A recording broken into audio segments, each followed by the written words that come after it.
this how you get your sick kicks? What? It's just an ordinary Krabby. Oh my goodness! Today we're going to be looking at the evolution of logos. It represents you, it represents your company, it represents your product, and you gotta get it right. You have to say everything with just in one symbol picture. A lot of the time, consumers will look at a logo and can tell whether it's good or not. Remember when Pepsi changed their logo from the classic to the new one? Everyone hated that shit. They kept it for so long. It's ugly. This all comes from 1000logos.net. Thank you for the information, thank you for the graphics, and we're gonna start with the evolution of McDonald's. Of course. So you can see here, it started in the 1940s as a barbecue place, actually. And you see this kind of black and white format, which is just like text. And once they went into 48, the world started to kind of evolve into, or at least Americans started to lean towards hamburgers. And you saw there was like a chef up there, and then they cut it all and just had McDonald's. That was the start of the logo that we know today, with the red here and kind of a similar style of font. And then shortly after, we had the arches in there. You see how that arch has like a slide through it? Yeah, what's that all about? So pretty much the arches were originally inspired by the original restaurants having building shapes like this, and that arch, or that little slide right there, is supposed to be the roof of the building. That's what was going on. They made their building into a logo. That's right. Why? Well, that's what Pizza Hut did. Oh, yeah, I guess they did. It was when it's iconic enough where it's like, oh, you see the building, you see the logo. Yeah. In a way, I that understands. The McDonald's logo is literally like peak branding. Everyone knows it, and they've done well with it. Honestly, the most iconic for me, and it might be because this was in a Lego set, but it's 1983, where the logo kind of cuts in the middle there. Yeah, so you don't need it, but like I just think that looks kind of good. Well, that was just used on merchandising for the longest time, even well after 2003, because I remember there being like toy sets of like, you know, your own McDonald's kitchen, you can cook their own food. I'm realizing now how kind of crazy it is to give to a child. For some reason, I don't remember 2003 that much. I remember 1993 being the one. I mean, we were very young when that was a thing. I remember 1993 being the one too, with a little drop shadow in there. Yeah, 2003 just got a little thick. I mean, they kind of just played around with it every once in a while. There's no reason why they'll change it severely. Oh yeah, I mean, if you look at 2006 to 2018, it's the same M. Now, we're gonna go into Coke, where Coke is this is also, I think, peak branding. It's a font that's kind of so classic and so iconic that you can't change it now. The only time they really did change it was for New Coke, and then everyone hated it. That's kind of crazy, because like, I mean, it didn't get like that signature, actually like signature style until like around the 90s. Yeah, I know. Well, no. I mean, well, I guess well, not 90s, I meant the 1890s. I didn't realize Coke was that old.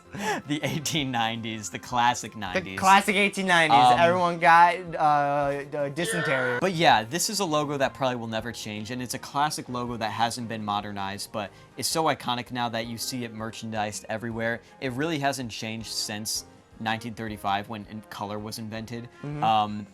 Like, the only thing that really has been different is that it maybe got a little it was a little skinnier or a little wider at points, but it's a good logo. It's true to its roots, and I'm just curious on what was going on in the 1890s to 91, because that's like that's so weird. Tears of the Kingdom. That's like logo. Tim Burton. I know. Type like font. Very much like McDonald's. It's stuck with what has worked for so long. Next, we have Doritos. Oh my God, Doritos. Doritos. Fuck Doritos. No, Doritos. No, they made their shit dumb.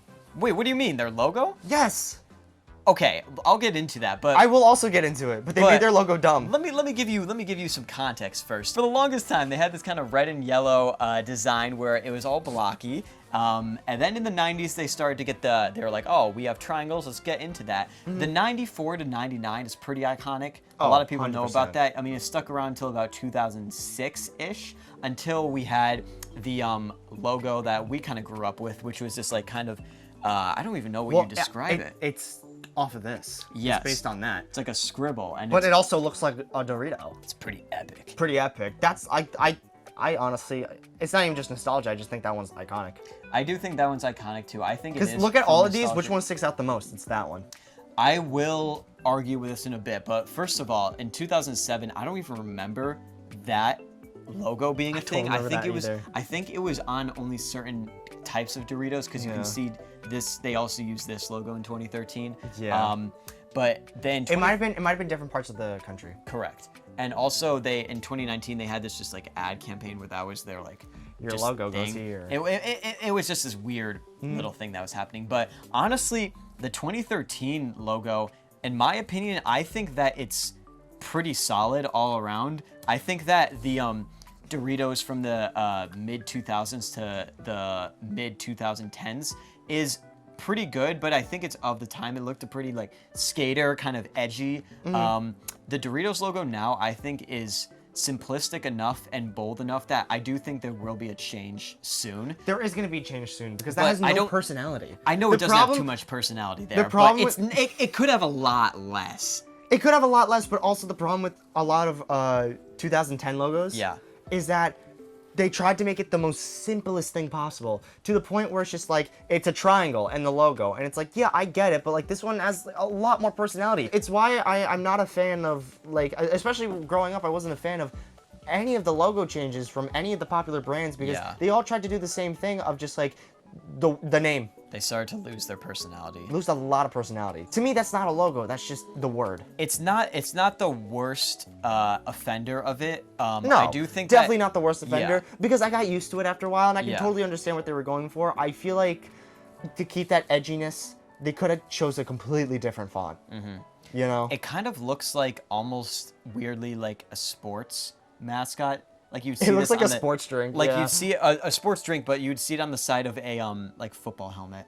Weirdly, Yes. it's very clean like this, and I think that they started to get it right in the 90s when they had like they moved on from the square stuff to the triangle Oh, stuff. 100%. But- Making that triangle, because it's the most iconic part about the chip. It's a triangle chip. Yeah. Let's go on to the next one, which is M&M's. This looks like when you go onto word art and you just change it a bunch of times. M&M's is like one of the few brands where minimalism makes a lot of sense. Yeah.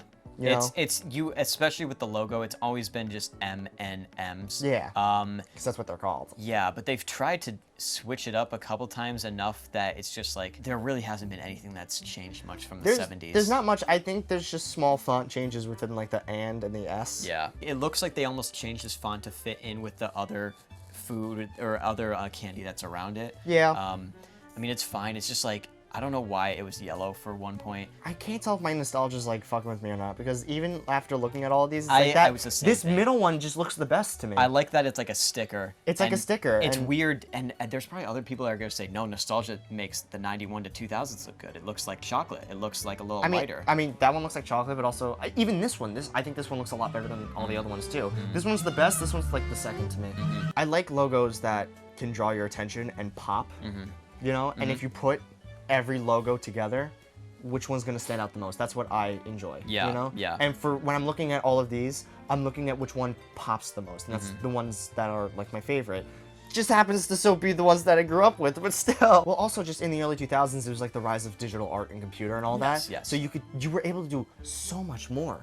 And I think that's where all these like wacky designs and Came logos from, yeah. and drop shadows and gradients came from, just because like we were able to do it for the first time. Burger King. Okay, so Bro, Burger you know what I'm about to say. It's just good. the 99 to the 2000s one where it has a little Okay. blue in it. It But stayed, here's the thing. It stayed around so long. It stayed around so long for probably a reason, but honestly, I don't think that they ever really needed to change the original logo. Like, it's No, a they bun. didn't. It's a bun, and it's like, oh, okay, and it's known for their burgers. They call it Burger King. I don't know why there was a king here for 12 years, sitting his fat ass on That's this the king, burger. bro. I know, it's just weird. He's and gonna steal your kidneys. honestly, I don't mind the original ones, the 50s to 54. Like, it's just like, oh, Burger King, sweet. The Burger King logo from the 2000s to the mid 2010s, I mean, from until 2020 about. Yeah. It was good. I know that some people probably never really liked the blue, and I'm sure people growing up with the Burger King stuff were always like, oh, this is fine. Because when I saw them revert back to what they originally had, like at first I forgot that the OG logo was a thing, and I was like, Yeah. this is a weird kind of logo that they're going to. It doesn't feel modern, but at the same time, it kind of is like minimalistic. But I can see why they're like, oh, let's go back to like a classic thing. Let's see if we can like get back on maybe that kind of our rapport that we had during that time. And they probably were just tired of the logo being the same for so long. Rebranding is more than just like, you know, making a new logo. It's all about PR, you know? It gets people talking about you, you know? You see it, it looks different, you're more likely to think about it, you know? So I think it was just a matter of like, we had this logo for so long, we gotta do something new, let's go back to our roots. Yeah. It's the boldest version, or the text is the boldest. I don't think it makes too much of a difference. It's kind of has more of a stamp. The background's a little darker than the white is. We'll see if this sticks around, because honestly, they could keep it around for a couple of years and then change it back. But I mean, every Burger King I've been to, though, after the logo change, has not updated. Yeah, a lot of places haven't updated. Maybe it's just like a branding thing on the bags, but we'll see what does I think happen. so, yeah. Next, we have IHOP. Now, You forgot one. what am I forgetting? Remember when they were IHOB? Oh, yes, but that was... What is going on when it was like this weird... This was the logo, where it was like a thing that would be like hanging off a building, but like not hanging off a building. Why would you make that your logo? I don't know. I mean, it's kind of a vibe, but also, what? It just is, there's a lot going on there, and it's just like not smart. So for a while, they were always called the just International House of Pancakes. Then they were like, why don't we just call ourselves IHOP? Nearly 20 years, they had this classic IHOP logo, which works. And then they flipped this red restaurant and made the smile that I know some people don't like, because one, it looks like Amazon, two, it's kind of creepy. It is. It is very creepy, because if you look, it looks like two eyes, and this one has like a tear, and it's just like, it's very soulless. I'm not gonna lie, like I grew up with the one that came out, like this one, you know? Yeah. This one's so much better. Yeah, the 94 one is pretty clean. They don't really have to change much of it. I think eventually they will get rid of it, but I think they need this. This blue is a nice blue, and the red still needs to be there. If they get rid of the red, it's very... Oh, it's gonna be weird. Very, very weird. I think white text on the blue background is so much better. Yeah, there is improvement to be had here, and I think it will come in the next couple of years. There is a big variety of, you know, their logos, but it never really changed too much.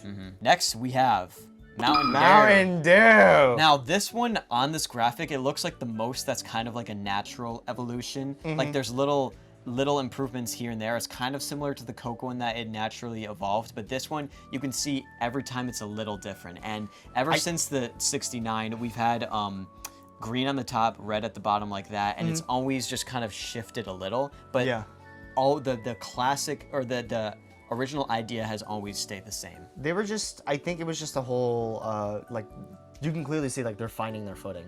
You know, they didn't want to stick to just one thing, because they wanted to have a brand, they wanted to have a personality to them. And it took a little bit for them to even get close to like what it is today, of like, like edgy, you know, gamer, you know?